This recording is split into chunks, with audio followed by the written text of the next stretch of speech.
میرے رسول کریم صلی اللہ تعالی علیہ وآلہ وسلم نے فرمایا اگر تم زکوٰۃ دے دو گے تو اپنے مال کو محفوظ کر لو گے، تم اپنے مال کو محفوظ کر لو، اور اس طرح محفوظ کر لو گے جس طرح مضبوط قلعوں کے اندر کوئی چیز محفوظ ہوتی ہے۔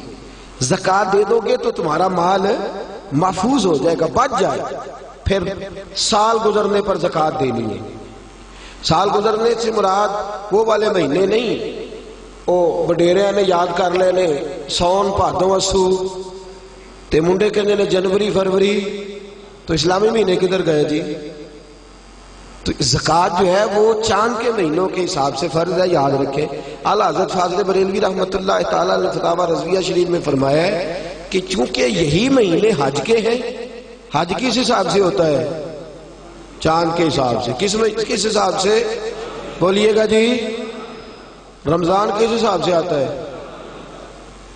اس دفعہ جون کے حساب سے آیا یا اپنے حساب سے آیا ہے؟ چاند کے۔ تو فرمایا اللہ تبارک و تعالیٰ نے ساری عبادات تیرے اوپر چاند کے حساب سے فرض کی ہے، تو زکوٰۃ بھی اسی حساب سے تیرے اوپر فرض ہوگی۔ جب سال گزر جائے گا تو زکوٰۃ تیرے اوپر فرض ہو جائے گا۔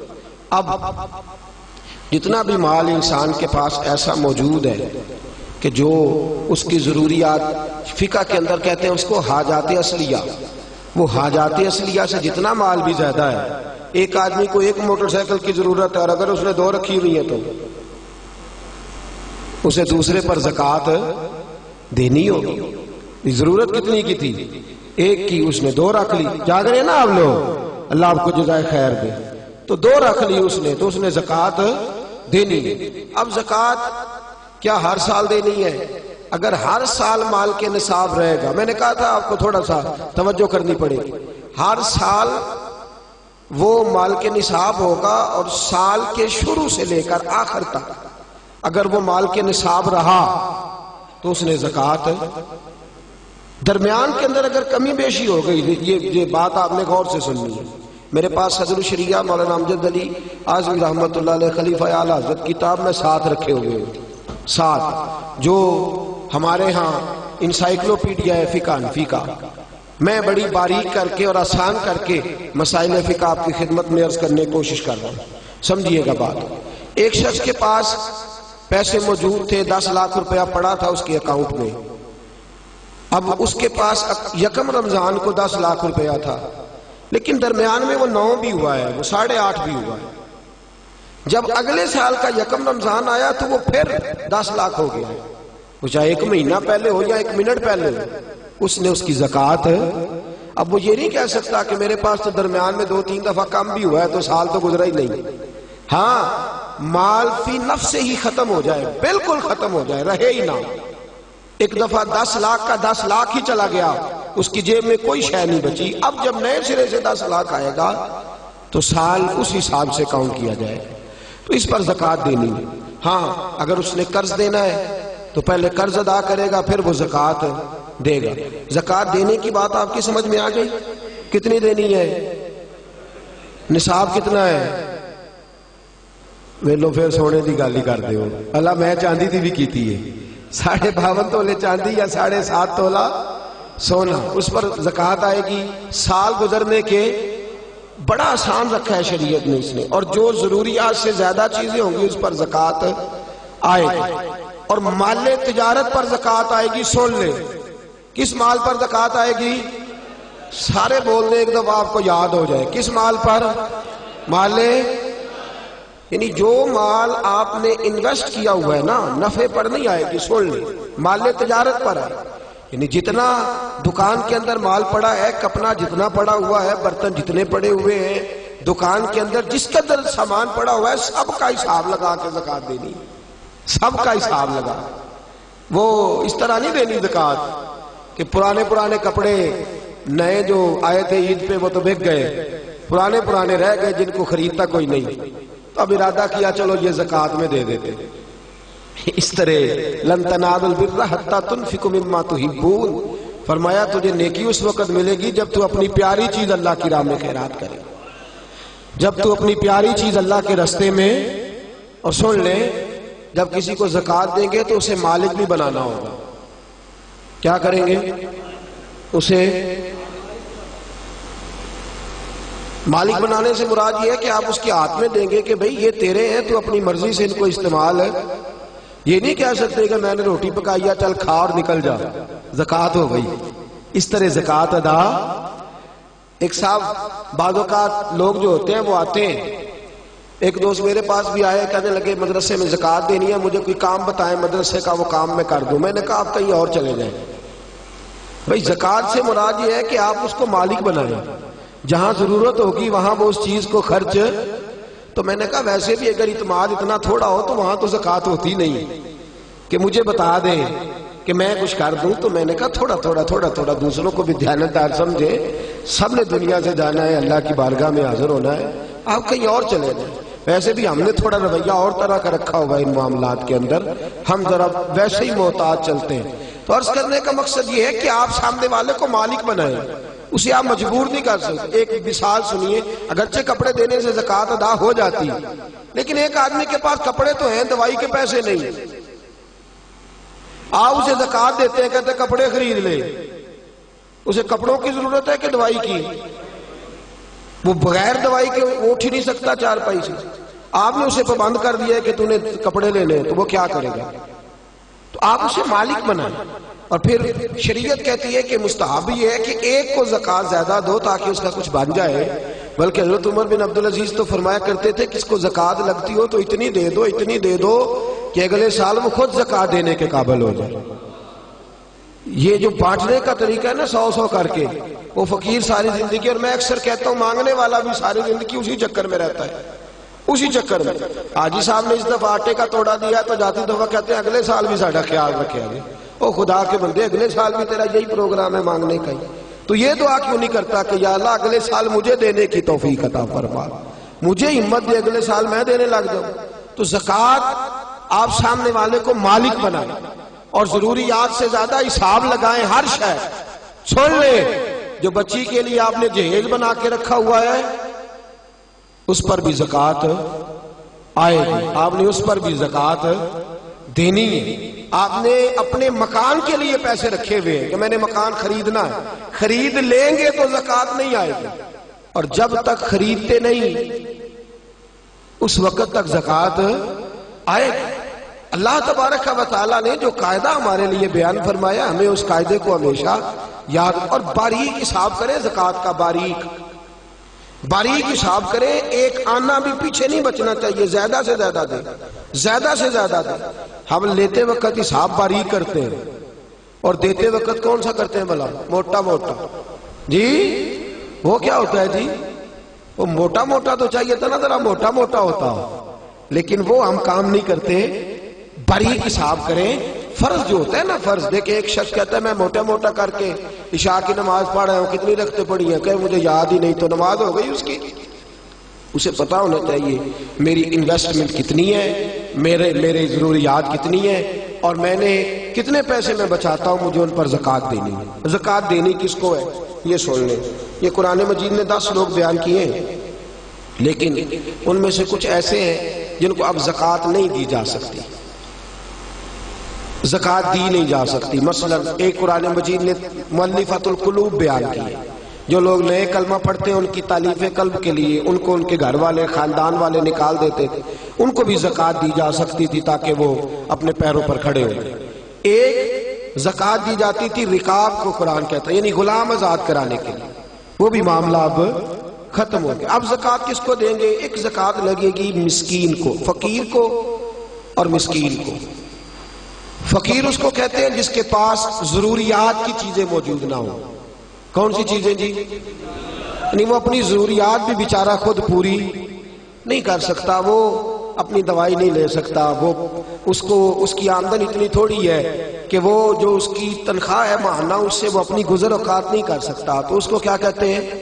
فقیر، اس کو زکوٰۃ لگتی ہے۔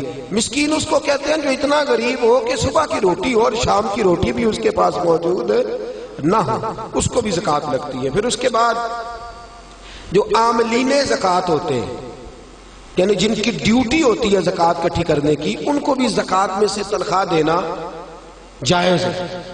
جو عاملین مقرر کیے جاتے تھے نا، اب تو اتنی زکوٰۃ اللہ خیر کرے ہوتی کافی زیادہ ہے، میرا خیال ہے دیتے نہیں لوگ ساری، تو زکوٰۃ کٹھی کرنا، اس کا پھر حساب کرنا، پھر اس کو تقسیم کرنا، تو ایک آدمی مستقل چاہیے ہوتا تھا اس کام کے لیے۔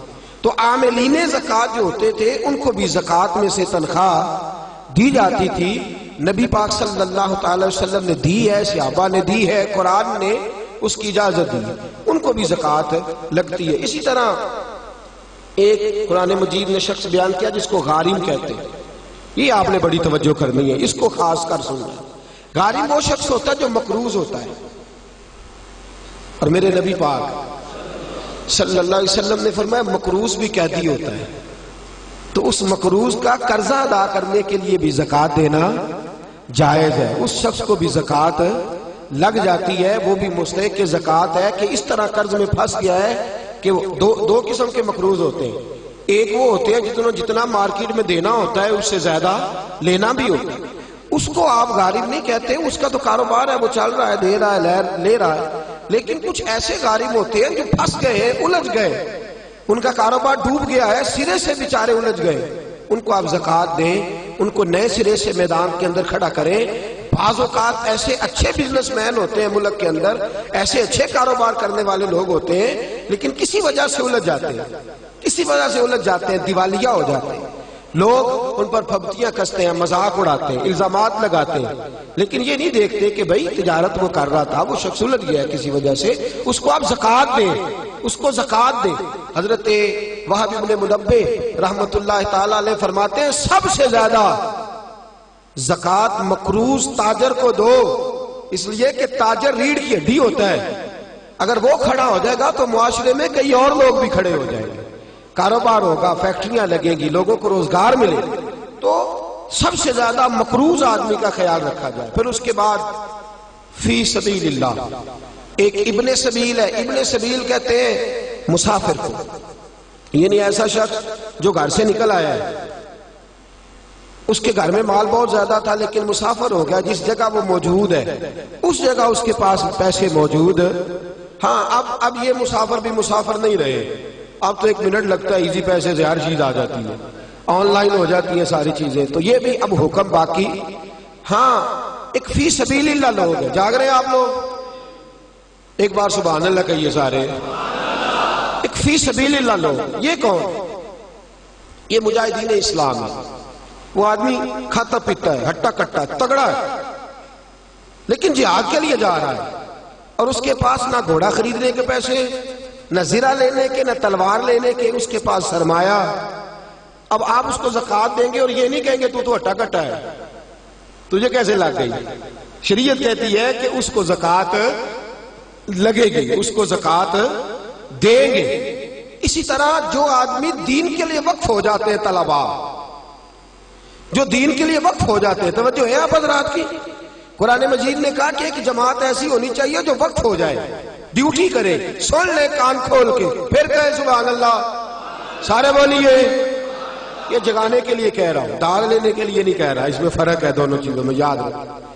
اثر کرے نہ کرے سن تو لے میری فریاد، نہیں ہے داد کا طالب یہ بندہ ہے آزاد۔ ایک فی سبیل اللہ وہ لوگ، وہ طلباء جو دین کے لیے وقف ہو جاتے ہیں، دین کا کام ہمہ پہلو ہے، یاد رکھ لیں، یہ مکمل ڈیوٹی مانگتا ہے، بلکہ اگر کوئی ہماری طرح نہیں، کوئی صحیح دین کی ڈیوٹی کرنے والا شخص ہو تو کم از کم ایک دن کے اندر 18 گھنٹے چاہیے دین کا کام کرنے کے لیے، یہ تھوڑا سے تھوڑا وقت ہے، ہمہ پہلو ڈیوٹی دین مانگتے ہیں، ہمہ پہلو۔ اگر کسی نے 1 گھنٹہ بات کرنی ہے تو شاید اسے 8 گھنٹے اس پر ریسرچ کرنی پڑے، ہمہ پہلو، ہمہ پہلو۔ اور پھر کوئی کس قسم کا سوال کرتا ہے، کیا کرتا ہے، اس نے فوری طور پر، اور یہ کیمسٹری، فزکس، بیالوجی پڑھانا آسان ہے، صرف نحو پڑھانا بڑا مشکل کام ہے، یہ بڑا مشکل ہے۔ اصول فقہ کے مسائل اتنے خشک ہوتے ہیں، آپ کو جو علماء جلالی نظر آتے ہیں نا، اصل بات یہ ہوتی ہے کہ وہ فقہ کے مسائل اتنے کڑوے ہوتے ہیں کہ مزاج سخت ہو جاتا ہے، یہ بڑا کٹھن مرحلہ ہے۔ ہمارے ہاں بڑی پریشانی ہے، درس نظامی کے 5 بچے ہوں نا اور وہ مکمل عالم بن جائے تو 5 ضلع سنبھال لیتے ہیں۔ ایک عالم دین کتنا علاقہ سنبھالتا ہے؟ ایک پورے ضلع کی ذمہ داریاں ایک عالم پوری کرتا ہے۔ لوگوں کے فقہی جزوی روحانی مسائل تک جو جامع شریعت اور طریقت لوگ ہوتے ہیں وہ تو ڈبل ڈیوٹی کرتے ہیں عام آدمی سے. وہ ورد وظیفے کی ڈیوٹی بھی کرتے ہیں, روحانی تربیت کی بھی اور دوسری بھی. ہمارے ہاں اس وقت جو سب سے بڑا المیہ ہے وہ یہ ہے, لوگ کہتے ہیں مولویوں نو کادی زکات دئیے بھی اجی تے ماڑے نو دیاں گے. وہ خدا کے بندے, مدارس دینیا کے اندر جو بچے آتے ہیں وہ آتے ہی غریب گھروں کے. ہمارے پاس یتیم بچے ہوتے ہیں, اکثر ایسے بچے ہوتے ہیں جو اسکول کی فیس نہیں ادا کر پاتے, وہ یہاں آ جاتے ہیں. اور اتنی قسم پرسی کا عالم ہے, اتنی قسم پرسی کا عالم ہے. میں کسی اور کی بات نہیں کرتا, اپنی بات کرتا ہوں. ہمیں بعض اوقات چوتھے پانچویں سال میں بچے بھیجنے پڑتے ہیں, سرمایہ ہی نہیں ہے. ایک بڑے معتبر عالم کو بٹھا کے اس سے تربیت دلانے کا اتنا سرمایہ ہی نہیں ہے. لاکھوں روپیہ ماہانہ خرچ ہوتا ہے, بچوں کی فیسیں ہیں, کتابیں, لیکن لوگ اس جانب توجہ. ویسے بھی اللہ خیر کرے, سنیوں نے خرچ ہی بڑی جگہ پہ کرنے ہیں, عرس پہ بھی دینے ہیں, نعت خاں کو بھی دینے ہیں, قوال کو بھی دینے ہیں, اور بھی بڑی جگہ ہیں. مفتی احمد یار خان صاحب فرماتے ہیں خرچ نجدی بر علوم و درس گاہ اور خرچ سنی بر قبور و خان کا. کہتے ہیں بد مذہب ساری زندگی علم اور درس گاہ پہ خرچ کرتا ہے, اور سنی اللہ خیر کرے تو مزار ہی پکے کراتا رہتا ہے.